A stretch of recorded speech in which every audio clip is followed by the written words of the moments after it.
খবর হবে উত্তরবঙ্গ সম্বন্ধে।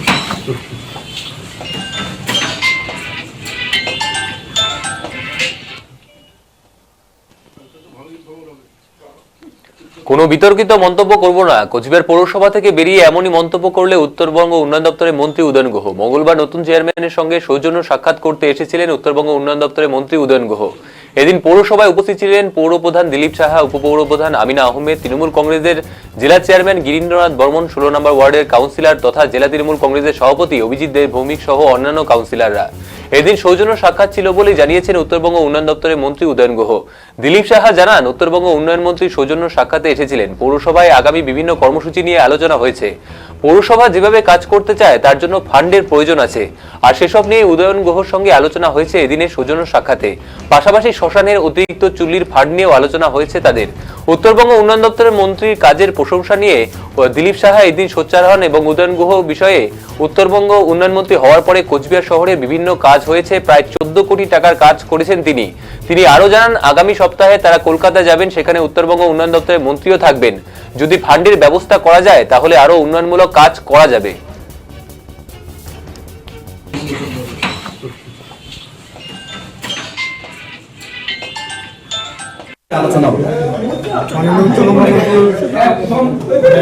আমাদের কোচবিহার পৌরসভায় এসেছেন, আমাদের বিভিন্ন উন্নয়নমূলক কর্মসূচি নিয়ে আলোচনা হয়েছে। আগামী দিনে আমরা যেভাবে শহরে কাজ করতে চাই তার জন্য কিছু ফান্ডের প্রয়োজন আছে। যেমন কাউন্সিলররা বিভিন্ন জায়গায় যখন পরিদর্শনে যান তাদের কাছে কালভার্ট, ড্রেন, রাস্তার দাবি আসে, তৎক্ষণাৎ যাতে আমরা করতে পারি সেই কারণে যে একটা ফান্ডের প্রয়োজন আছে সেটার ব্যাপারে আমরা বলছি। এবং শ্মশানের চুল্লির ব্যাপার, একটা নষ্ট হয়ে গেলে এখন আমাদের একটা রানিং আছে, আর একটা তখন চালু করা যায় না, সেখানেও ফান্ডের প্রয়োজন আছে। এছাড়া আরও কিছু কাজ, যেমন কলেজ থেকে একটা স্কুল থেকে প্রাইমারি স্কুল থেকে একটা দাবি আসছে, সেটা আমরা তার কাছে হাতে তুলে দিয়েছি। কারণ তিনি কি ইতিমধ্যে প্রায় 14 কোটি টাকার মতো কাজ করেছেন। তার মধ্যে যেমন ইউনিভার্সিটির কাজ আছে, আমাদের এখানে ডিএসের এখানে আছে, রয়েছে কলেজেও কাজ করেছেন, তারপরে রবীন্দ্রভবনে কাজ করেছেন, তার অবদান আছে। 14 কোটি টাকার মতো তিনি শহরে কাজ করেছেন। আগামী দিনে কোচবিহার শহরে আমরা যে বিভিন্ন ধরনের উন্নয়নমূলক কাজে পরিকল্পনা নেব সে ব্যাপারে তিনি সাহায্য করবেন আশ্বাস দিয়েছেন। যদিও ফাইন্যান্সিয়াল ইয়ার শেষের দিকে, তাহলেও একটা উদ্যোগ নেওয়া হয়েছে। আগামী 9 তারিখের মধ্যেই জেলা প্রেসিডেন্ট আমিও যাব, আমাদের আধিকারিকরা যাবেন, মন্ত্রী সেই সময় ওখানে থাকবেন। সেখানে চটজলদি যদি কিছু ফান্ড চাওয়া যায়, মানে আদায় করা যায়, আমাদের সব কিছু রেডি করা আছে। সেখান থেকে আমরা আদায় করলে আমরা এই কাজকে যে কর্মসূচি গ্রহণ করেছি সেগুলো আরও ত্বরান্বিত। তার মানে ফান্ড চাইতে পুরসভার টিম কলকাতায় যাচ্ছে। আমরা কি পুরো দপ্তর যাবেন? আমরা বিভিন্ন ডিপার্টমেন্টে যাব।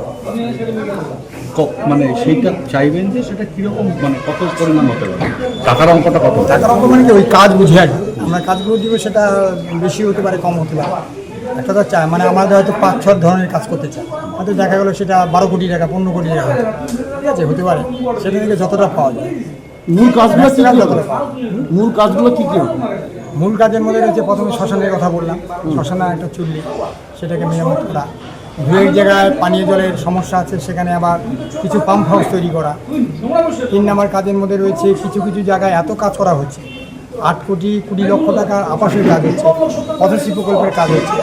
তারপরেও অনেক রাস্তা এবং ড্রেনের কাজ অসমাপ্ত থেকে যাচ্ছে।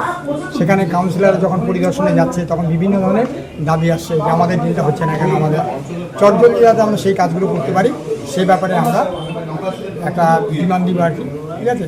সামগ্রিকভাবে স্পেসিফিক নয়, আমরা সামগ্রিকভাবে বিভিন্ন ওয়ার্ডের উন্নয়নের জন্য, গ্রিন রাস্তা উন্নয়নের জন্য একটা ফান্ড চাইব। সেই ফান্ড থেকে যাতে চটজলদি আমরা সেই কাজগুলো করতে পারি সেই ব্যাপারে। কোনো শ্মশানে তো 2টো চুল্লি আছেই এখন, দুটো চুল্লি আছে, কিন্তু একটা রানি আছে। আসলে কি ওখানে চুল্লি কি 2টা না, মানে মেন হচ্ছে মানে আগুনটা কিন্তু একটা সোর্স থেকে আসে। আগুনের একটা সোর্স, ওইবার 2টা, একটা দিয়ে চলে, ওইটা একটা নষ্ট আছে। নষ্ট হয় কেন তার কারণও বলছে, যদি মানে চর্বিযুক্ত মানুষ যদি মানে সেখানে নেওয়া হয়, চর্বিগুলো গলে পড়লে তখন ওই ফাইন্যান্সের প্রবলেম হয়ে যায়। সেই কারণে মাঝে মাঝে বিকল হয়ে যায়, সেগুলো ঠিক করতে হয়। তাই আমরা চাচ্ছি দুটো যদি একসঙ্গে রানিং রাখা যায় তাহলে দুটো রানিং রাখে, দুটো যদি একসঙ্গে ঠিক করে রাখা যায়, একটা যদি নষ্ট হয়ে যায় তাহলে সেকেন্ড টার্নিং করে দেওয়া হয়, ঠিক আছে, সেটা আমরা করতে যাচ্ছি। আর তাছাড়া আমাদের আছে যে চৈত্র মাস বৈশাখ মাস আসছে, সেই সময় পানীয় জলের একটা সংকট দেখা যায়, কারণ জলের সোর্সটার নিচে চলে যায়, তখন কি মেশিনের উপর চাপ পড়ে, তারপরে পাম্প হাউস নষ্ট হয়ে যায়। সেই কারণের জন্য আমরা সমস্ত কিনে রাখছি, কয়েকটা অ্যাডভান্স কিনে রাখবো, নষ্ট হওয়া মাত্র সেদিনই যাতে করতে পারি, রিপেয়ারে পাঠাতে হবে এমন কোনো ব্যাপার না, সঙ্গে সঙ্গে করতে পারি। বললাম এর আগে চেয়ারম্যান শহরে আরেকটা চুল্লি করার অন্য কোনো জায়গা খোঁজা হচ্ছিল, সেটা বিষয়ে কি কোনো ইয়ে আছে? সেটার ব্যাপারে আছে, আমরা তো চুল্লিভাবে সামগ্রিকভাবে চুল্লি নিয়ে আলোচনা করলাম, ঠিক আছে, ওটা যদি গ্র্যান্ট আসে অবশ্যই হবে।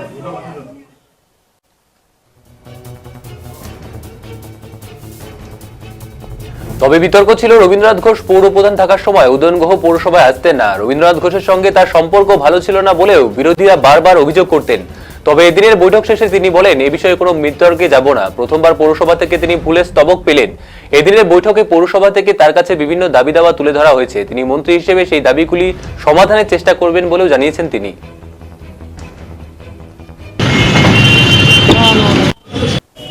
কোনো আলোচনা না, একটা মানে কার্সি ভিজিট, আর আমার একটা লাভ হলো মন্ত্রী হয়ে একটা রাজার শহরের পৌরসভার থেকে একটা ফুল পাওয়া, এটা কম আনন্দের বিষয়।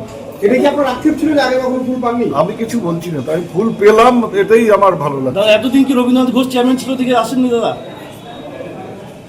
এই নিয়ে আর বিতর্কিত কোনো মন্তব্য করবো না। দাদা কি কি কাজের প্রস্তাব দেওয়া হলো, কি কি কাজের প্রস্তাব দিল পুরসভার পক্ষ থেকে? স্বাভাবিকভাবেই সবাই চায়, কি কি কাজের প্রস্তাব দেওয়া হয়েছে? ওরা না, ওদের অনেক সমস্যা আছে, সেই সমস্যাগুলো যাতে শর্ট আউট করা যায় তার জন্য ওরা বলেছে। দেখি দু একটা উদাহরণ যদি দেন। রাস্তা, ড্রেন, বিভিন্ন জায়গায় কিছু সমস্যা আছে, কোথাও সোলার বাতির কথা বলেছেন সবাই, সব রকম। এর আগে আপনি বরাদ্দ করেছিলেন আমি মন্ত্রী হওয়ার পরে 14 কোটি টাকার কাজ কুচবিহার পৌরসভায় হয়েছে। আমি সেটা এভিএনসি কলেজ বা স্টেডিয়াম বা স্কুলগুলোর যে কাজ হয়েছে সেগুলো বাদ দিয়ে শুধু পৌরসভার। এবার কি নতুন করে কিছু দেবেন? সব তো ওপরওয়ালা মালিক। এখন তো ফিনান্সিয়াল ইয়ারটা শেষের দিকে, এখন কি করা সম্ভব এই মুহূর্তে? বললাম যে যদি সব নির্ভর করে যে ওপর থেকে কি আসবে, টাকা তো ব্যক্তিগতভাবে আমি দিই না, টাকা মুখ্যমন্ত্রী বরাদ্দ করেন, আমরা সেটা খরচ করি, যদি পাওয়া যায় নিশ্চয়ই করব। তো কোথাও কি মনে হচ্ছে একটা ফিল গুড পরিস্থিতি বা একটা এরকম পরিবেশ তৈরি হয়েছে? ফিল ব্যাড পরিস্থিতিতে কোনোদিনও ছিল না। দাদা সামনে বিধানসভা নির্বাচন, কুচবিহার পুরসভা এলাকায় দেখা যাচ্ছে বরাবর লোকসভা বা বিধানসভা নির্বাচনে আপনাদের দল তৃণমূল কংগ্রেস পিছিয়ে থাকে, যদিও কাউন্সিলিং ভোটে কাউন্সিলরদের ভোটে যেতে। এবার কি আপনারা মনে করছেন যে সেই পরিস্থিতিতে ইয়ে করা সম্ভব?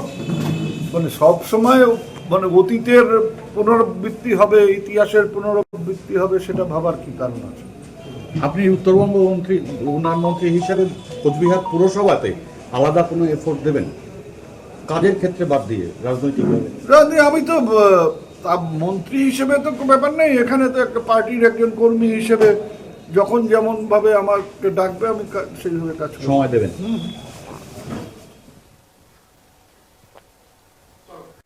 এর আগে পৌরসভার বিভিন্ন প্রকল্পের উদ্বোধনে এসেছিলেন উদয়ন গুহ, এমনটাই জানান 16 নম্বর ওয়ার্ডের কাউন্সিলর অভিজিৎ দেবভৌমিক। অভিজিৎ দেবভৌমিক জানান, এদিন পৌরসভায় তাকে আমন্ত্রিত জানানো হয়েছে বিভিন্ন কাজ নিয়ে আলোচনা করার জন্য। উদয়ন গুহ মন্ত্রী হওয়ার পর তিনি কোচবিহারে উন্নয়ন প্রকল্পে বিভিন্ন কাজ করেছেন, তাই তাকে এদিন সংবর্ধিত করার পাশাপাশি তার কাছে আগামী দিনের পরিকল্পনাও দেওয়া হয়েছে। পাশাপাশি আগামী 8 তারিখ কলকাতায় যাবেন এবং পশ্চিমবঙ্গ সরকারের বিভিন্ন দপ্তরে গিয়ে তাদের বিভিন্ন পরিকল্পনার কথা জানাবেন। সেখানে উত্তরবঙ্গ উন্নয়ন মন্ত্রীও থাকবেন। একথাই জানালেন অভিজিৎ দেবভৌমিক। প্রাক্তন পৌরসভার পৌরপ্রধান রবীন্দ্রনাথ ঘোষ কয়েকটি কাজ শুরু করেছিলেন, কিন্তু তা কোনো কারণে বন্ধ হয়ে গিয়েছে। সেই কাজগুলো কিভাবে আবার শুরু করা যায় তা নিয়েও তারা কথা বলেছেন এবং কলকাতায় কথা বলবেন। পাশাপাশি এদিন ট্রাফিক নিয়ে উত্তরবঙ্গ উন্নয়ন মন্ত্রীর সাথে কথা হয়েছে বলে জানান তিনি। দীর্ঘদিন বাদে প্রথম পুরসভাতে উদয়নগুলোকে দেখা গেল, মন্ত্রী উদয়নগুলোকে আপনারা কি তাকে মানে ডেকেছিলেন এখানে? না, এর আগেও উনি এসছেন, আমাদের পৌরসভার কিছু প্রকল্পের কাজের উদ্বোধন করেছিলেন আমতলা থেকে, তারপরে বেশ কিছু কাজের উদ্বোধন করেছিলেন দাসবাদাস মোড়ে একটা বড় জনসভার মাধ্যমে। তো আজকে আমরা পৌর ভবনেও তাকে আমন্ত্রণ করেছিলাম, যেহেতু সামনেই ইলেকশন, প্রচুর কাজ আমাদের কাছে পেন্ডিং আছে। উত্তরবঙ্গ উন্নয়ন দপ্তর থেকে যে সহযোগিতা ইতিপূর্বে আমরা পেয়েছি এই শহরে, প্রচুর কাজ, এমজিএন স্টেডিয়ামের থেকে আমাদের রাজবাড়ি স্টেডিয়াম, সেখানে ক্লাব হাউস করা থেকে শুরু করে এখানকার সুইমিং পুল, তারপর রবীন্দ্র ভবন, এই সমস্ত নির্মাণ করা। তারপরে শহরে প্রায় 10 কোটি টাকা দুধাপে বিভিন্ন রাস্তাঘাট, ড্রেন, সেই সমস্ত নির্মাণ করা, সব কিছুতে তার একটা অবদান ছিল। সেই ক্ষেত্রে তাকে সম্বর্ধিত করা এবং আমাদের আরও কিছু দাবি দেওয়া পরবর্তীকালের জন্য তার হাতে তুলে দেওয়া। এবং নেক্সট আমরা ঠিক হলো আগামী 8 তারিখে আমরা রাজ্য সরকারের বিভিন্ন সেকশানে যাব, যেখানে আমাদের মিউনিসিপ্যালিটির তরফ থেকে কিছু প্রপোজাল দেওয়া আছে, যে প্রপোজালগুলো আমাদের মাননীয় প্রাক্তন চেয়ারম্যান রবীন্দ্রনাথ ঘোষ তার সময় দেওয়া হয়েছিল। তিনি একটা খুব ভালো ইনিশিয়েটিভ নিয়েছিলেন, সেই কাজগুলো কোনো কোনো কারণে বন্ধ হয়ে আছে, সেগুলোকেও আমরা রিলিজ করে যাতে আনতে পারি মন্ত্রীর ইন্টারফারেন্সে। মন্ত্রী গেলে ভালো হয়, খুব উত্তরবঙ্গ উন্নয়ন দপ্তরের মধ্যে একটা ইম্পর্টেন্স আছে, তো তিনি যদি সেটা ইনিশিয়েটিভ নিয়ে কিছু করতে পারেন, তার জন্য আমরা 8 তারিখে যাচ্ছি। শহরের উন্নয়নে মন্ত্রীর কাছে কী চাইলেন? মন্ত্রীর কাছে আমরা কিছু, যেমন ইলেকট্রিক চুল্লি অ্যাট এ টাইম যাতে দুটোই রানিং থাকে, সেটার জন্য আমরা একটা আর্থিক ফান্ড চেয়েছি। আর কুচবিহার শহরে যত্রতত্র কাউন্সিলররা যেখানে যা মুভমেন্ট করবে, সেখানে যা দাবি দাওয়া উঠে আসে, কোথাও ড্রেনের থাকবে, কোথাও রাস্তাঘাটের থাকবে, যা থাকবে, লাইটের থাকবে, কোনো ডাস্টবিনের থাকবে, যেটাই থাকবে, তার জন্য একটা ফান্ড আমরা চেয়েছি, যাতে সেটা আমরা ইনস্ট্যান্ট আমাদের কাউন্সিলররা দেখে নিয়েই মানুষের দাবি সাথে সাথে পৌরসভায় আনতে পারে এবং আধিকারিকরা সেটার সাথে সাথে প্ল্যান এস্টিমেট করে আমরা যাতে কাজ করে নিতে পারি, তার জন্য যাতে ফান্ডের কোনো অসুবিধা কোথাও না হয়, সেটা নিয়ে আমরা আলোচনা করেছি। আমরা আরেকটা বিষয় আলোচনা করেছি কুচবিহারের ট্রাফিক সিস্টেম নিয়ে, সেটা আমরা খুব ইমিডিয়েটলি পুলিশের যারা ট্রাফিকের আধিকারিক আছেন তাদের সাথে আমরা কাউন্সিলররা বসে নিয়ে শহরে কিছু কিছু রোডের উপরে একটু রেস্ট্রিকশান আমাদের আনতেই হবে। শহরের মানুষের দমবন্ধ অবস্থা হয়ে যাচ্ছে, হ্যাঁ, আরএন রোড, এই সমস্ত রাস্তাগুলো, লালদিঘির পাড়ের রাস্তা, এনএন রোড, এই সমস্ত জায়গাতে কিছু যানবাহনের ক্ষেত্রে রেস্ট্রিকশান আনতে হবে। সেটা তা না হলে মানুষের একটা খুবই অসুবিধা হচ্ছে। এটা ঠিক করতে হবে, কারণ আমাদের অলরেডি 12খানা কালভার্টের কাজ ইনস্ট্যান্ট শুরু হয়েছে, তাই সেই সমস্ত রাস্তাগুলো বন্ধ, যার ফলে একটু এই কাজগুলো কমপ্লিট হয়ে এলে পরেই আমরা এই রাস্তায় আগাবো। যে এখন তো ফিনান্সিয়াল ইয়ার প্রায় শেষের দিকে, আর 2 মাসের মতন আছে সব মিলিয়ে, এখন কি কোনো দপ্তর থেকে বরাদ্দ দেওয়া সম্ভব? ফান্ড থাকলে তো 1 ঘন্টাও লাগবে না, ডিসবার্স হতে ফান্ড থাকলে 1 ঘন্টাও লাগবে না। প্রপোজাল যদি রেডি থাকে, ফান্ড যদি থাকে, গভর্নমেন্টের ডিসবার্স করতে কী টাইম লাগবে? আমাদের শহরে ইতিমধ্যেই প্রায় 8 কোটি টাকার উপরে বরাদ্দ করলেন প্রায় সমাধানে। পথশ্রী রাস্তা, সেখানেও কয়েক কোটি টাকা পথশ্রী রাস্তা হচ্ছে, এগুলো তো চলছেই। এখন আমরা হেলথ সেন্টার করার জায়গা পাচ্ছি না, আরও কয়েকখানা হেলথ সেন্টার হবে শহরে, প্রচুর কাজ হচ্ছে। আমার রাজ্যের ভিতরে ঢোকানো আমি বলে দিচ্ছি, কোভিড আছে, ফোনটা দিয়ে দিয়ে আমি কথা বলে দিচ্ছি। কোভিড কি আছে বল? কি আপনি এত বলার